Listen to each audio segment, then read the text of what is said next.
नमस्कार। आप सुन रहे हैं द माइथोलॉजी रेडियो और आज कहानी एक प्राचीन काल के राजा की। पुराने समय की बात है। एक राजा को युद्ध करने का बहुत शौक था और वो जब भी युद्ध के लिए निकलता तो साथ में इतना खाना पीना और सामान ले जाता कि उसे ले जाने के लिए 300 से ज़्यादा हाथियों की ज़रूरत पड़ती थी। उसकी शान शौकत, ऐश्वर्य और वैभव देखने लायक होता था। एक बार वो राजा एक युद्ध बुरी तरह हार गया। शत्रु राजा ने न केवल उसे कैद कर लिया बल्कि उसके सारे हाथी और सामान भी जब्त कर लिए। अब वही राजा जो कभी बड़ी सेना और भव्यता के साथ चलता था, एक कैदी बन गया था। वो अकेला, लाचार और भूखा था। एक दिन उसका पुराना रसोइया किसी तरह उसे देखने पहुंच गया।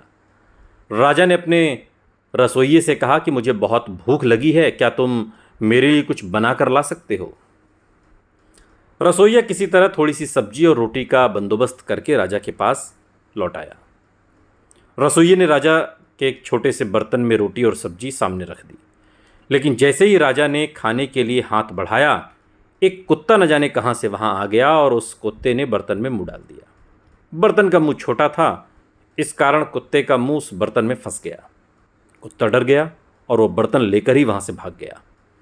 ये दृश्य देखकर राजा जोर जोर से हंसने लगा। रसोइया हैरान हो गया और बोला कि महाराज, मैं बहुत मुश्किल से आपके लिए खाना लाया था और वो भी एक कुत्ता ले गया और आप हंस रहे हैं। भला इस हंसी का कारण क्या है? राजा ने मुस्कुराते हुए कहा कि मैं इस बात पर हंस रहा था कि एक समय था जब मेरे भोजन को ढोने के लिए सैकड़ों हाथियों की ज़रूरत पड़ती थी और आज एक कुत्ता मेरा खाना लेकर चला गया।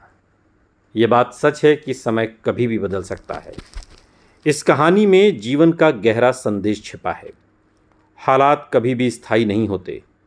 सुख और दुख दोनों ही अस्थायी हैं। जिस राजा के पास कभी असीम वैभव था, वो एक दिन भूखा बैठा था, लेकिन उसने परिस्थिति को मुस्कुराहट के साथ स्वीकार कर लिया। जीवन में सुखी और शांत रहना चाहते हैं तो ये बातें हमेशा याद रखें कि दुखों की वजह से टूटने की बजाय मुस्कुराकर उसे स्वीकार करना चाहिए। पुराने समय के वैभव के बारे में सोच सोच कर निराश नहीं होना चाहिए, बल्कि वर्तमान की सच्चाई को अपनाना चाहिए और समय के साथ चलना चाहिए, न कि समय से लड़ना चाहिए। सुनते रहिए द माइथोलॉजी रेडियो। सुनता है सारा इंडिया।